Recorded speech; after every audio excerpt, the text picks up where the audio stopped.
Boa noite, graça e paz, meus amigos. Olá, meus irmãos queridos, que bom estar aqui com você nessa noite. Boa noite para você. Só revisando aqui a nossa agenda, né? Nós estamos no nosso penúltimo dia, amanhã é nosso último dia dos 40 dias de jejum, de oração, e nós cremos que Deus já está realizando grandes milagres e teremos muitos testemunhos, se preparem, hein? E também não podemos deixar de relembrar e nos comunicarmos em relação à sala de oração, nossa live de oração, segunda, terça e quarta, às 21h30, ok? Vamos lá, vamos começar orando, agradecendo ao Pai pela bondade dEle, pela fidelidade, em nome de Jesus. Pai, nós te agradecemos pelo Teu amor, Tua graça, Tua bondade, Teu cuidado sobre cada um de nós, Pai, nos protegendo, Pai, no meio dessa adversidade que mundialmente está sendo enfrentada, Pai, mas a nossa segurança está em Ti, Pai. Em nome de Jesus, Pai, pedimos a Tua graça sobre esses minutos que vamos conversar, passarmos juntos, Pai, de forma digital, mas contando com a direção do Teu Espírito Santo, tocando cada um dos nossos corações, Pai. Em nome de Jesus, amém. Então nós estamos, nesses dias, principalmente focando domingo, né? Foi maravilhoso aquilo que Deus nos falou acerca dos relacionamentos através do pastor César, né? A cultura do reino, né? Por exemplo, qual que é o forte da cultura do reino? Qual o forte? Os relacionamentos. E aí a gente vai conversar um pouco, é muita coisa para se falar, mas vamos pegar alguns pontos principais. Estou aqui com o Arnaldo, a gente vai conversar um pouquinho, né, Arnaldo, sobre isso. Agora, para nós definirmos aqui, revisarmos, o que é uma cultura, né? Uma cultura, porque cada reino tem sua cultura. O que é uma cultura? A cultura de um povo, de um reino, é o modo como as pessoas se relacionam, né?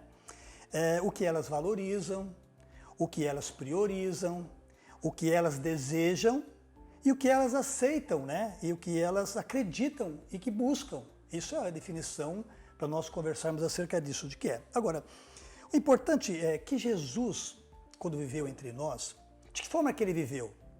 Ele viveu na cultura aqui da terra, né? A cultura humana, mas com que cultura? Com a cultura celestial, com a cultura do reino, né? Então isso é importante. Ele, como homem, viveu com base no foco de vida, né, Arnaldo? Com Isso foco mesmo. na cultura do reino. Então nós vamos conversar um pouquinho aqui, né? Principalmente Jesus focou que ele não é deste reino, ele não pertence a esse reino, mas neste mundo ele veio mostrar como é que funciona o reino de Deus, né? E como é que o rei deste reino pensa, como é que ele age, como é que ele vive. Então Jesus veio nos mostrar e nos ensinar. Então, Arnaldo, para nós conversarmos aqui, por exemplo, uma pergunta aqui, como é que nesta cultura, como é que funcionam os pensamentos? Como devemos pensar? Como é que deve motivar a nossa forma de pensar nesta cultura? A grande verdade, irmãos queridos, é que nós somos cidadãos de dois mundos. Nós estamos aqui nessa terra, mas nós somos cidadãos dos céus. Nós estamos assentados nas regiões celestiais, juntamente com Cristo em Deus. A grande verdade é que a cultura do coração do Pai, a cultura que expressa os pensamentos do céu, é uma cultura que nasceu dentro do coração de Deus. É a capacidade de expressar os pensamentos que Deus pensa. Por exemplo, a própria palavra diz que os pensamentos de Deus são pensamentos de paz. Então, quando Deus para pensar nas pessoas, ele para imaginar o futuro delas, ele para de repente pensar naquilo que ela vai viver, o que ele tem planejado para ela, os pensamentos, os nossos pensamentos têm que ser pareados, os nossos pensamentos têm que estar conforme o pensamento do Senhor, da forma como Ele pensa, nós pensamos. Então nós trazemos o coração de Deus para os nossos pensamentos e nós fazemos com que os nossos lábios produzam esses pensamentos em palavras, a fim de que as pessoas sejam abençoadas, tocadas, valorizadas, validadas e estimuladas. Bom, Arnaldo, agora em relação, né, ao pensamento, você falou agora, por exemplo, assim, como o foco de Jesus sempre foi relacionamento, uma coisa muito importante é saber como é que ele se relacionava com as pessoas. Por exemplo, do que nós vimos domingo, né, Jesus foi questionado pelos religiosos da época e pelos pecadores, como é que ele, sendo tão santo, né, sendo uma pessoa nobre, se relacionava com qualquer tipo de pessoas. Como é que podia ser? Então ele foi questionado. E nós conversamos muito acerca disso, né? Pensamos essa semana, como é que é esse Deus maravilhoso, né? Então ele foi questionado. E nessa pergunta de relacionamento, qual é a cultura de Deus lidar com esses relacionamentos, principalmente com coisas perdidas? Uma das coisas incríveis quando a gente olha para o Senhor, e aqui fica um desafio para o meu coração, para o seu coração, nós transportamos a visão do coração de Deus. Né? As pessoas, Jesus ele se deparou com muitas pessoas no seu dia a dia. Ele se deparou com as pessoas que eram marginalizadas, ele se deparou com pessoas que eram colocadas à parte, com ricos, com todo tipo de pessoa ele se deparou. E ele tinha uma abordagem específica para cada pessoa, e esta abordagem era o seu amor. Ele via cada pessoa dentro da sua necessidade, dentro da sua atenção, dentro daquilo que realmente ele podia tocar o coração dela. Então, fica um desafio para nós. Quando a gente olha para as pessoas, a gente não deve ver aparentemente o que aquelas pessoas estão produzindo, mas como que o coração de Deus vê aquela pessoa, um coração de amor. Ele valoriza, ele valida as pessoas, não pela sua aparência, pelo seu estereótipo. Ele valida as pessoas por causa do plano e do propósito, daquilo que ele sabe que ele pode fazer dentro delas. É por isso que ele tem esse olhar e esse coração de amor para as pessoas. É verdade. Que coisa maravilhosa, né? O nosso Pai. E neste até comentário que você fez, e do próprio pastor César Domingo, frisou muito acerca das coisas perdidas, né? E que Deus não desiste delas. Por que Deus realmente não desiste das pessoas, Arnaldo? Deus é indesistível. Se ele desistisse, se ele pudesse desistir de nós, ele estaria desistindo dele mesmo. Porque a grande verdade é que nós, como seres humanos, nós carregamos o fôlego, esse respirar que você teve agora mesmo, ele é o DNA de Deus, ele nos criou com isso. Está dentro da gente, nós carregamos este fôlego de vida, foi Deus que colocou isso em nós. Ele tem um compromisso conosco, ele nos amou, então ele não pode desistir de nós, porque ele estaria desistindo daquilo que ele mesmo fez. Né? Ele não entregou eu e você ao acaso, ele não nos jogou fora, ele jamais faria isso. Muitas pessoas às vezes se sentem rejeitadas por pessoas, por circunstâncias. A grande verdade é que quando a gente olha para o Senhor, a gente olha para aquilo qual é o seu plano, para aquilo que ele pensa de nós, a aceitação, a valorização, ele tem um compromisso. Eu me sinto amado quando eu penso os seus pensamentos ao meu respeito. Ele me amou. Então, pastor Edson, eu tenho para mim que ele não desiste das pessoas por causa daquilo que ele pode operar no coração delas. Né? Às vezes a gente olha para as pessoas e a gente logo desiste das pessoas por causa do comportamento delas, por causa das coisas que elas produzem como atitudes, mas Deus ele sabe que se aquela pessoa conhecer a sua palavra, tiver uma experiência real com ele, de certa forma for tocada pelo seu espírito, este espírito vai mudar o coração daquela pessoa. Então ele jamais joga esta pessoa fora ou ele deixa de desistir, ou ele desiste dela. Né? Porque ele sabe que se acender uma centelha do seu amor no coração daquela pessoa ela é transformada na imagem de Jesus. Isso mesmo, querido. E é gostoso a gente saber, né? Até essa frase que o pastor César disse no domingo, que Jesus é obcecado, né? Obcecado por pessoas, por coisas perdidas, por pessoas perdidas, né? Por pessoas perdidas, ele é obcecado.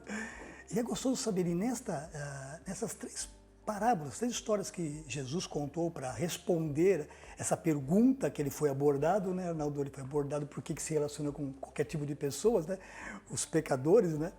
E ele respondeu, por exemplo, as três, passando aqui rapidinho, vocês já conhecem, né? Todos nós conhecemos essas três histórias. Por exemplo, na primeira, né, da ovelha perdida, interessante que eu me localizei quando eu estava perdido, quando eu fui alcançado, Arnaldo. É mesmo. É uma coisa maravilhosa. Eu revi, só que eu não tinha todas essas informações que tenho hoje, mas o que mais marcou para mim neste momento é saber que eu fui carregado, sabe onde, Arnaldo? No ombro de Jesus, para chegar até aqui. Que tremendo. É muito gostoso. E é coisa maravilhosa. E na segunda parábola, na história, quando a moeda perdida, né? Na moeda perdida, eu fiquei pensando também, me veio à mente, né, da época que eu estava perdido, né? E em relação a um ponto muito importante, porque quando a gente sente que está perdido, a gente se sente desvalorizado, toma muito cuidado. Porque os pensamentos, né, a primeira pergunta que nós fizemos, e eu lembro quando eu enfrentei um desemprego, eu gosto de contar as minhas experiências que marcou bastante, né? Porque quando eu fiquei desempregado também, eu corri o risco do valor, porque mesmo a moeda perdida, ela não deixou de ter o valor, não é verdade? Não Ela deixou. mantinha o valor. Então, por exemplo, numa situação que você enfrenta uma adversidade, uma notícia má de saúde, um exame ou uma demissão, como é que você encara? Por exemplo, fiquei como chefe de família, um filho para nascer, como é que eu fiz? Falei, poxa, vai passar, eu vou ouvir quem?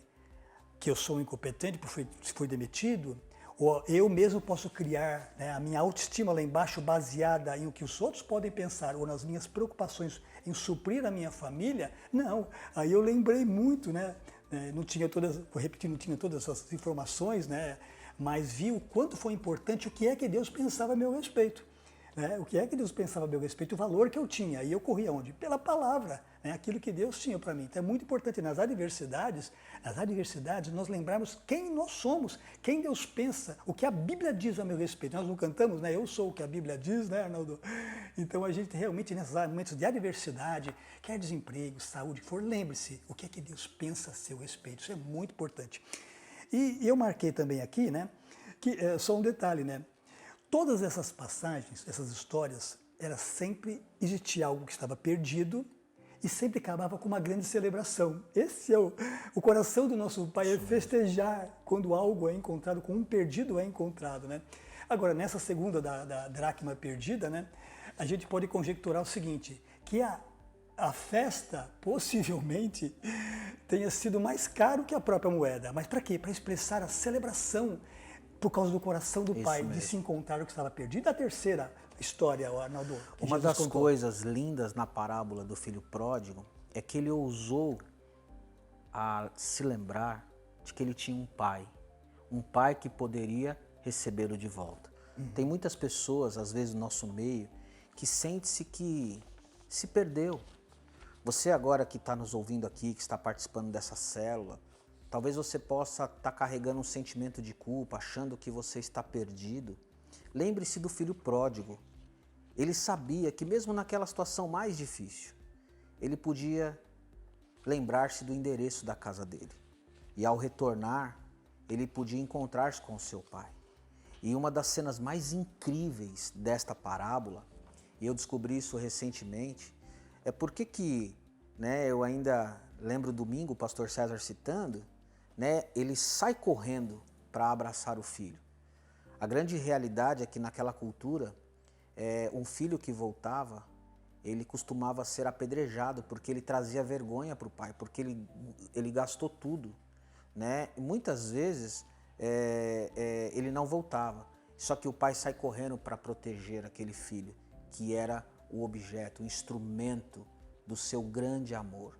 Então se você se encontra, às vezes imaginando, né, nós estamos vivendo dias hoje que nós não estamos reunindo, nós não estamos encontrando as pessoas cotidianamente falando. Mas não deixe, meu irmão, não deixe de ligar, não deixe de procurar alguém, não deixe de repente, saber que você tem um endereço onde você é amado. Existem pessoas que te amam. Nós aqui da comunidade, nossos irmãos, os nossos líderes de grupo familiar, nós carregamos um profundo amor pela sua vida, porque você é importante. Então não se sinta perdido, não se sinta abandonado. Esse pai, ele é apaixonado por você.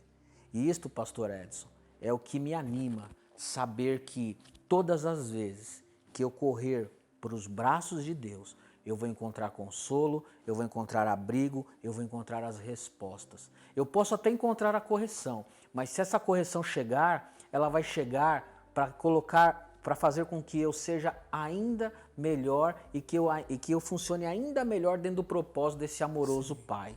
Então, não tem como eu sair perdendo se eu voltar para o Pai. E é gostoso lembrar também, né, Arnaldo, que é acerca do valor que Deus dá. A gente pode perguntar assim, será que valor eu tenho, né? Que valor eu tenho? Mas é importante que uma das coisas que marcou também, Arnaldo, é que nós temos o valor de Jesus para Deus. Exatamente. Não é verdade? Olha mesmo. Que gostoso saber que eu tenho o mesmo valor, né? O valor de Jesus.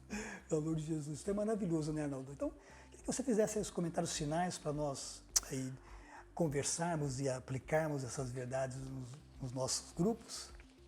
Meu irmão querido, chegou a oportunidade de você se reunir com a sua célula agora, de você ver como que as pessoas estão, de checar aí uns aos outros, como tem sido esses dias. Não tem sido fáceis esses dias para muitas pessoas, mas existe uma grande realidade. Nós podemos agora, nesse ambiente de célula, onde nós estamos nos encontrando nesta quinta-feira, nós podemos fazer algo importantíssimo, orar uns pelos outros.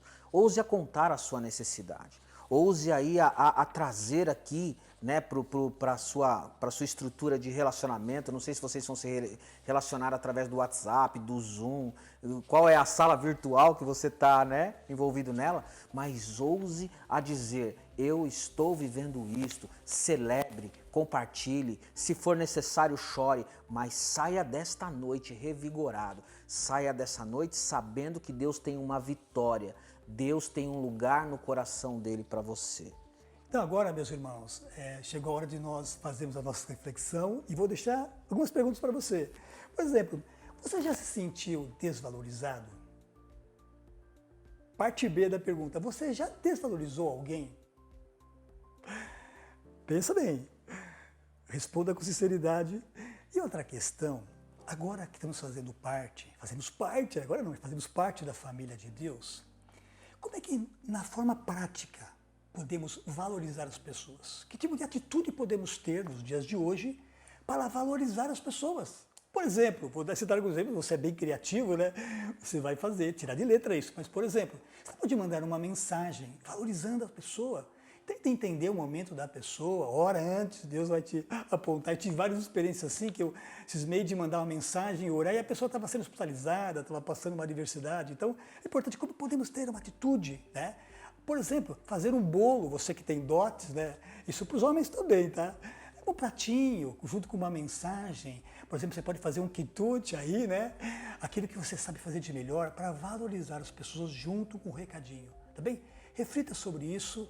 Nós estamos construindo um reino no coração das pessoas, vamos valorizar os relacionamentos, aquilo que Deus, aquilo que Jesus, o Espírito Santo valoriza. Bem, vamos lá? Vamos encerrar orando aqui, meus irmãos, então? Então, feche os seus olhos aí na sua célula. Pai querido, que alegria é poder ter participado deste tempo, é poder de fato ter aqui compreendido como somos importantes para Ti. Pai, eu quero declarar sobre os meus irmãos nesta hora, cada pessoa, cada homem, cada mulher, cada filho, cada pessoa, Senhor, que é participante desta célula. Pai, eu quero dizer que ela possui o seu coração.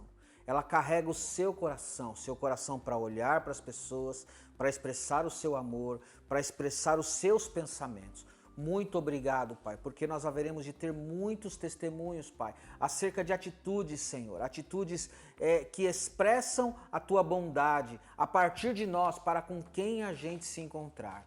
Pai, eu quero também orar pelas aquelas pessoas que se sentem perdidas, que talvez agora mesmo estejam dizendo assim: mas eu estou ausente de tudo isto.